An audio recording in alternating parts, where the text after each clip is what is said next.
Hello guys, welcome to my channel. അപ്പോൾ നമ്മൾ ഇന്ന് പോകുന്നത് കുടജാദ്രിയിലേക്കാണ്.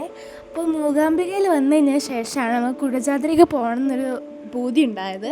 അപ്പോൾ മൂകാംബികയിൽ പോയ മിക്ക ആൾക്കാരും കുടജാദ്രിയിലേക്ക് പോയിട്ടുണ്ട് കേട്ടോ. അപ്പോൾ നമ്മൾ വിചാരിച്ചത് നമുക്കും പോകാമെന്ന്. മൂകാംബികയെ തൊട്ട് സൈഡിലായിട്ട് ഇങ്ങനെ ജീപ്സൊക്കെ പ്രൊവൈഡ് ചെയ്യുന്നുണ്ട്. നമുക്ക് ജീപ്പ് എടുത്താലും കാർ എടുത്താലും ഇങ്ങോട്ട് വരാം. പക്ഷേ ഇങ്ങനത്തെ റോഡുകളല്ല ഉണ്ടാവുക. കുറച്ചുകൂടി ദൂരം കഴിഞ്ഞിട്ടുണ്ടെങ്കിൽ നമുക്ക് നല്ല കട്ട് റോഡായിരിക്കും കേട്ടോ. അപ്പോൾ അങ്ങോട്ടേക്ക് കാറിനൊന്നും പോകാൻ പറ്റില്ല, ജീപ്പിന് മാത്രമേ പോകാൻ പറ്റൂ. കണ്ടോ, ഞാൻ പറഞ്ഞില്ലേ, ഫുൾ പൊടിയാണ് കേട്ടോ ഇവിടെ. ജീപ്പിൻ്റെ അകത്ത് ഒരാൾക്ക് 500 സംതിങ് ആണ് റുപ്പീസ് അവർ ചാർജ് ചെയ്യുന്നത്. അപ്പോൾ നമ്മളിപ്പം 6 ആൾക്കാരായിരുന്നു ഉണ്ടായത്. 8 ആളെയാണ് ഒരു ജീപ്പിൽ കയറ്റുന്നത്. അപ്പോൾ നമ്മളിപ്പോൾ 6 ആൾക്കാരുള്ളതുകൊണ്ട് നമുക്ക് ബാക്കി 2 ആളുടെ കൂടി പൈസ കൊടുക്കണമായിരുന്നു. അപ്പോൾ നമ്മൾ നോക്കുന്ന നേരത്ത് ഒരു ഫാമിലിയും കൂടി ഉണ്ടായിരുന്നു. 3 ആൾക്കാരായിരുന്നു ആ ഫാമിലിയിൽ ഉണ്ടായത്. അപ്പോൾ അങ്ങനെ നമ്മൾ അവരെയും കൂടി കൂട്ടിയിട്ടോ. അപ്പോൾ നമ്മൾ 9 ആൾക്കാരായിരുന്നു. 9 ആൾക്കാരാകുമ്പോൾ കുഴപ്പമില്ല, കാരണം ഒന്ന് എൻ്റെ അനിയനാണ്. അതുകൊണ്ട് നമുക്ക് കുഴപ്പമില്ലാണ്ട് പോകാൻ പറ്റിയിട്ടോ. അങ്ങനെ നമ്മൾ അവിടെ എത്തിയിട്ടോ ഗൈസ്. ഒരുപാട് ദൂരം പോകാനുണ്ടേ. അപ്പോൾ അതിൻ്റെ മുകളിലോട്ടേക്കൊക്കെ നമ്മൾ നടന്ന് കയറാണ് കേട്ടോ. നല്ലൊരു വ്യൂ തന്നെയാണ് കേട്ടോ ഇവിടെ.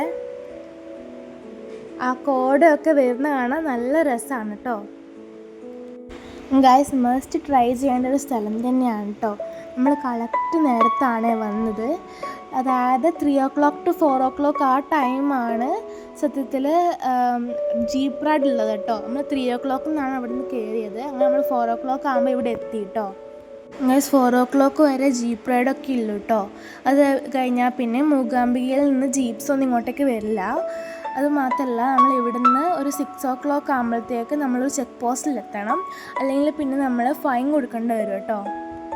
കാരണം എനിക്ക് തോന്നുന്നത് 6 o'clock ആകുമ്പോഴത്തേക്ക് ഇവിടെ കൂടുതലായിട്ടും കോടയൊക്കെ നിറഞ്ഞിട്ട് ഇവിടെ കാണാനൊന്നും പറ്റില്ലായിരിക്കും. അതുകൊണ്ടായിരിക്കും ചിലപ്പോൾ അവരിങ്ങനെ പറഞ്ഞിട്ടില്ല കേട്ടോ.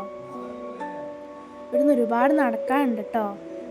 നിങ്ങൾക്ക് ദൂരെ നോക്കിയിട്ടുണ്ടെങ്കിൽ ചെറുങ്ങനെ മരങ്ങളൊക്കെ ഇങ്ങനെ കൂടിയിട്ടുള്ള സ്ഥലം കാണാൻ പറ്റും. അത് കഴിഞ്ഞുള്ള കുറച്ചും കൂടി നടന്നിട്ടുണ്ടെങ്കിൽ തന്നെ ഇവിടെ എത്താൻ പറ്റും കേട്ടോ. നമ്മളങ്ങനെ മുകളിലെത്തിയിട്ടുണ്ടേ ഗൈസ്. അങ്ങനെ നമ്മൾ കുടജാദ്രി കയറിയിട്ട് സർവജ്ഞ പീഠത്തിലെത്തിയിട്ടുണ്ട് കേട്ടോ.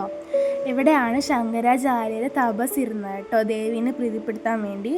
അവസാനം ദേവി ശങ്കരാചാര്യൻ്റെ മുന്നിൽ പ്രത്യക്ഷപ്പെടുകയും ശങ്കരാചാര്യന് അറിവും വിദ്യയും ഒക്കെ പകർന്നു കൊടുക്കുകയും ചെയ്ത സ്ഥലമാണ് കേട്ടോ ഗൈസ് ഇത്. അത്രക്കും ഐതിഹ്യമൊക്കെ നിറഞ്ഞിട്ടുള്ളൊരു സ്ഥലമാണിത്. ഒരുപാട് മലകളുണ്ട് കേട്ടോ. നമ്മൾ അവിടെ നിന്ന് തിരിച്ചു കേട്ടോ, കാരണം നമുക്ക് 6 മണിയാകുമ്പോഴത്തേക്ക് ചെക്ക് പോസ്റ്റിൻ്റെ അവിടെ എത്തേണ്ടതാണ്.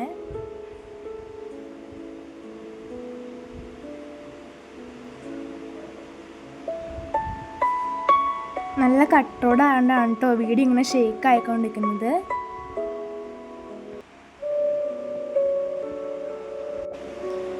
അങ്ങനെ നമ്മൾ താഴോട്ടേക്ക് ഇറങ്ങി ആ കാടൊക്കെ ഉള്ള സ്ഥലത്തെത്തിയിട്ടുണ്ട് കേട്ടോ.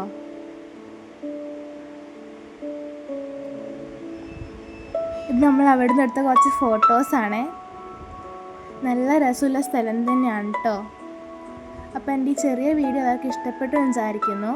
വേറൊരു പുതിയ വീഡിയോ ആയിട്ട് വീണ്ടും കാണുന്നവരേക്കും ബൈ ബൈ.